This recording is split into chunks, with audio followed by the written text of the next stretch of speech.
This debate completely spiraled once the conversation turned to conspiracy theories, and the reactions from the MAGA panelists were incredibly revealing. Before we dive into it, hit subscribe and drop a comment telling me where you're watching from and what you think about this discussion. CNN's Abby Phillip just hosted a brutal debate exposing how deeply conspiracy theories have taken over modern MAGA politics and right-wing media. The conversation completely spiraled once the panel started discussing Donald Trump, Joe Rogan, and the nonstop flood of misinformation coming from the right. During the segment, Abby Phillip pointed out a reality Republicans hate admitting. Donald Trump himself is one of the biggest conspiracy theorists in modern American politics. And that instantly triggered the MAGA panelists. The moment Trump's long history of conspiracy theories was mentioned, from birtherism against Barack Obama to election denialism and the constant hoaxes he spreads on Truth Social, conservatives on the panel immediately tried changing the subject to Democrats, Russia, COVID, TikTok, basically anything except Trump himself. But Abby Phillip kept bringing the conversation back to reality. She reminded them that Trump's political rise began with the racist conspiracy theory that Barack Obama was secretly born in Kenya. She pointed out that Trump still spreads conspiracies constantly, even as president. And she exposed how ridiculous it is for figures like Joe Rogan to complain about conspiracy culture while regularly amplifying conspiratorial claims on their own platforms. What made the exchange especially revealing was that the MAGA side never really defended the truth itself. Instead, they defended the idea that facts are optional.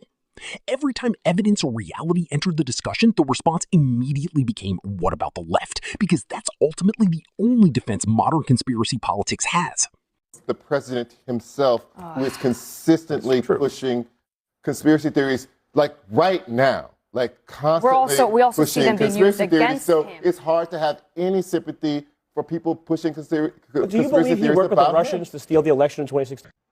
Tonight, Joe Rogan is looking for someone to blame for the growing number of Americans who believe that the 3 assassination attempts against Donald Trump's life were a hoax. Calling out an alarming trend of conspiracy theories, Rogan had one boogeyman in mind. Anybody that thinks that that's staged is out of their mind. Or the guy that the correspondence dinner who rushed in. Yeah. They think that's fake. And it's like, hold on. So you think this guy who's a teacher, educated, clearly kind of had together, threw away his life? This is TikTok. That's the problem. Brains. That's the problem. Rotting their brains out from inside their heads. I know. It's not good, dude.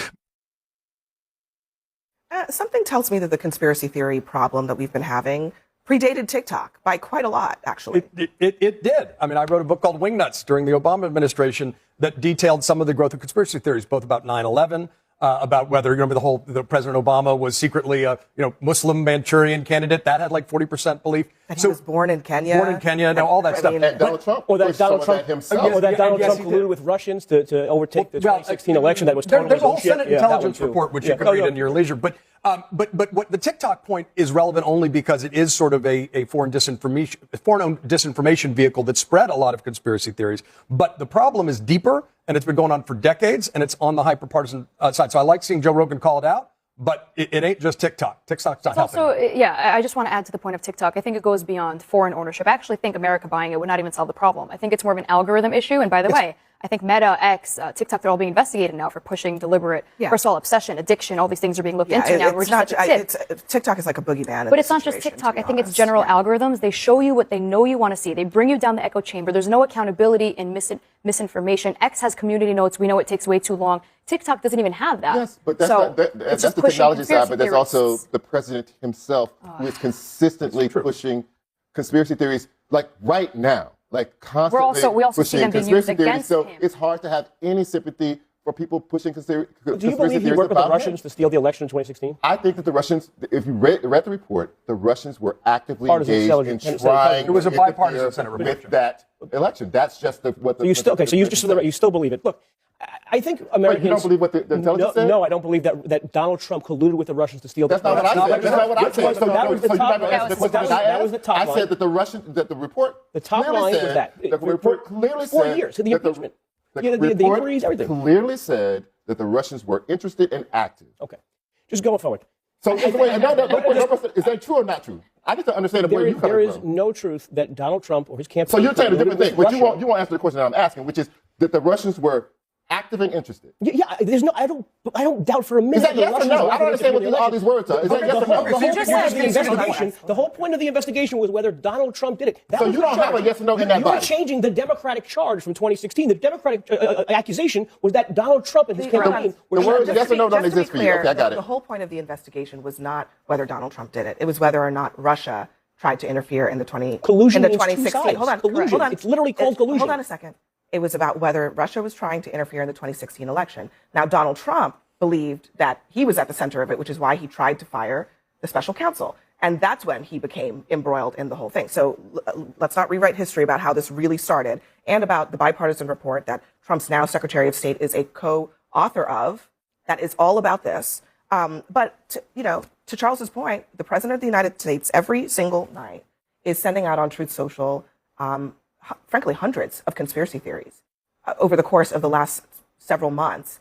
And he started his career with a huge conspiracy theory, which is that the President of the United States, Barack Obama, was a Muslim who was born in Kenya. So it is, as I was saying, it's not a TikTok thing. It's also not even a Democrats believe Trump assassination things weren't true. Conspiracy theorism has been growing for a long time, and Trump is at the center of it. Look, the birth certificate thing, obviously proven wrong, right? Complete farce.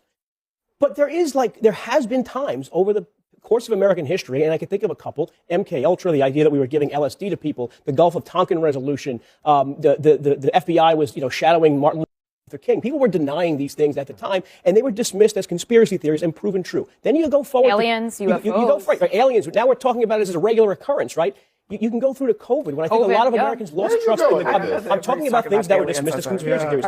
During COVID, the government used the science to justify a lot of things that didn't pan out to be true. The vaccine effectiveness, the mask effectiveness, the idea we should be closing schools. I think a lot of Americans lost trust in the institutions of government. And Joe Rogan oftentimes can introduce these topics in a way I think Americans have a right to question. Well, look, I think, let me just actually play this, because Joe Rogan, I think, is not the best person necessarily to be complaining about conspiracy theories. Tim Burchett, who I had on the podcast, the congressman, he thinks that guy was like some sort of an MK Ultra type deal. And he says he thinks they still do that. For sure, they're still doing that. And that could have been Thomas Crooks, too. The guy who tried to shoot Trump in Butler, Pennsylvania. Yep. That one was weird as f***. That one's so weird because that guy's house was professionally scrubbed. He didn't even have silverware there. He had no online activity. He had no social media. BlackRock ties. And have you heard anything about him? Nope. Gone. How weird is that, dude? Vanished like What about the Charlie Kirk guy? What about the guy who killed Charlie? Right. We haven't heard one interview with him. Is that not weird, dude? It's super weird. I literally listened to this episode today of Joe Rogan with Tim Burchett. The whole subject matter that they spoke about was dismissing the conspiracy theory. They were talking about some of the inconsistencies that should be investigated and why there was a breakdown of security. Joe Rogan did not get that out of the conversation. By the way, honestly, he takes that conversation and then he turns it around and says that the White House Correspondents' Dinner shooter, that Tim Crooks, the Butler, Pennsylvania shooter, that he basically suggested there are conspiracies around those things too. And look, I mean, there are definitely questions that need to be answered about all of these events. But the idea that you just posit a conspiracy as an answer without evidence is the definition of a conspiracy theory. I agree. This is the sort of thing that used to be in the National Enquirer, and it used to be in the fringe of the public discourse. And now it's in the mainstream thanks to people like Joe Rogan. Joe Rogan, on the record, and this is all on tape, is available for anybody who looks, says things like, whatever happened that day in Dallas in 1963, the stuff they're telling you is not it. So if he's in the business of purveying conspiracy theories about presidential assassinations, for which there's an enormous body of evidence. As the only one who listened to the episode, he literally said this is not true. There is no conspiracy. I think we're at risk of ignoring the obvious here. The Wall Street Journal, the notoriously liberal Wall Street Journal, put out a very thorough investigation. That was a joke, obviously. Sorry, that was a joke. I didn't even get it. Looking at Trump's habit of sort of late-night tweet storms, 55, 103. The president is disseminating. The president of the United States, this isn't coming from the National Enquirer, it's coming from the White House. And it's coming in the middle of the night. And if you had any friend who was sending out 55 conspiracy theory tweets at night, you'd think maybe there's something wrong with that cat. And instead, it's the president of the United States, which isn't just a force for spreading disinformation. It also makes him easy to delude and not only a disseminator, but someone who could be manipulated by conspiracy theories.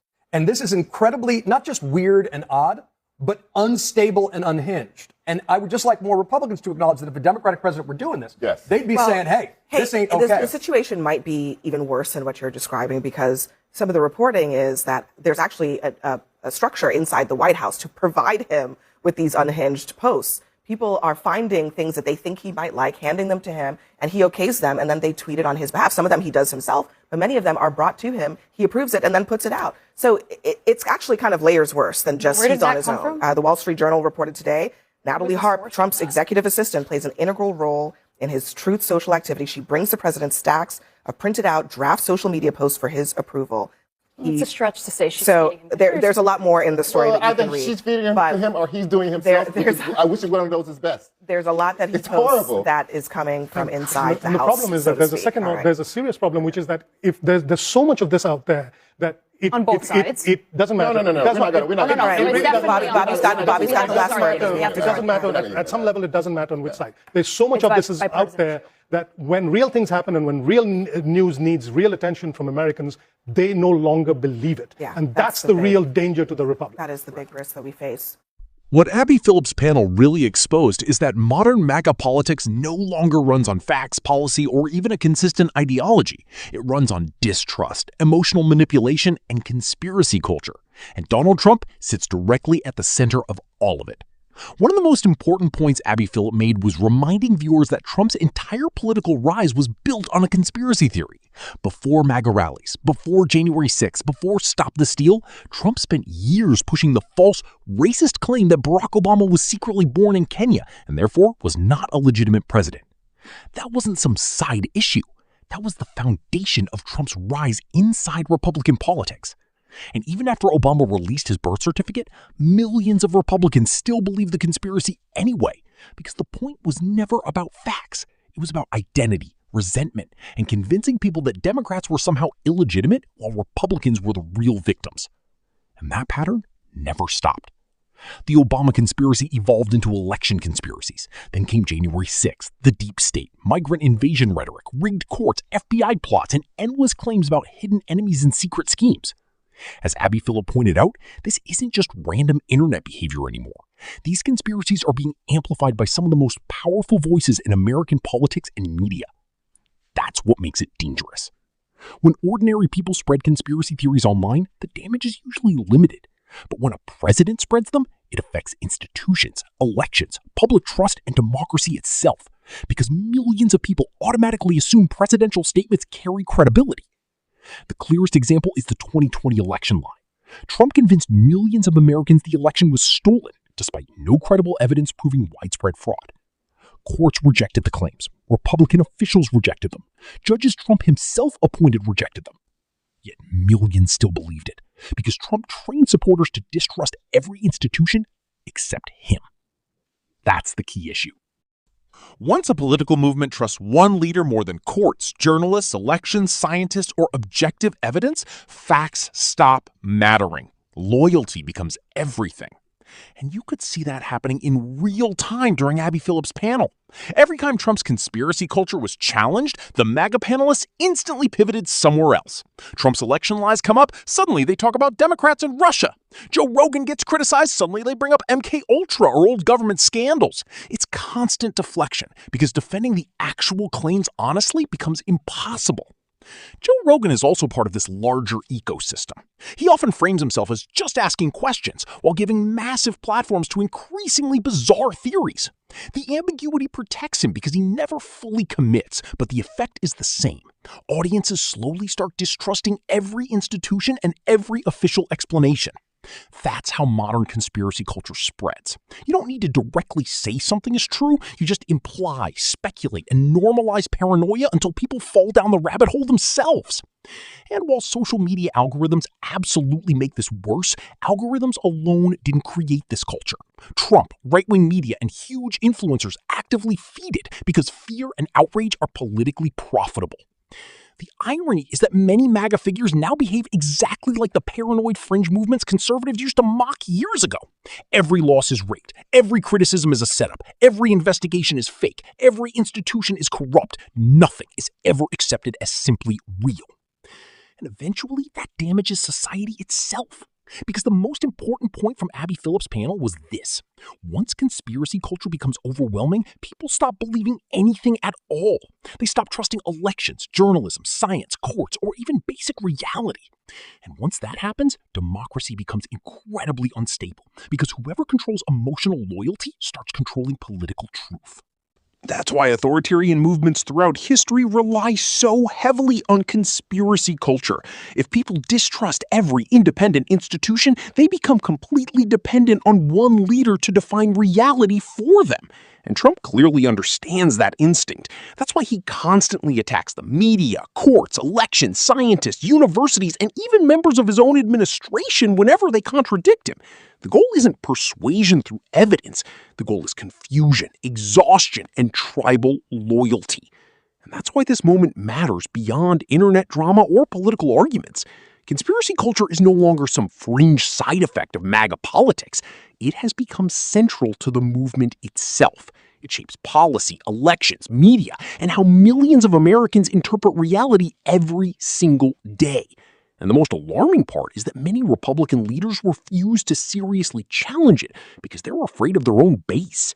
That's why Abby Phillip's pushback mattered so much, because someone still has to say clearly that facts matter, evidence matters, and reality matters. Presidents should not spread obvious lies, and massive media figures should not normalize paranoia and misinformation for entertainment without entertainment. Because once a country completely loses its grip on shared reality, everything else starts falling apart after that.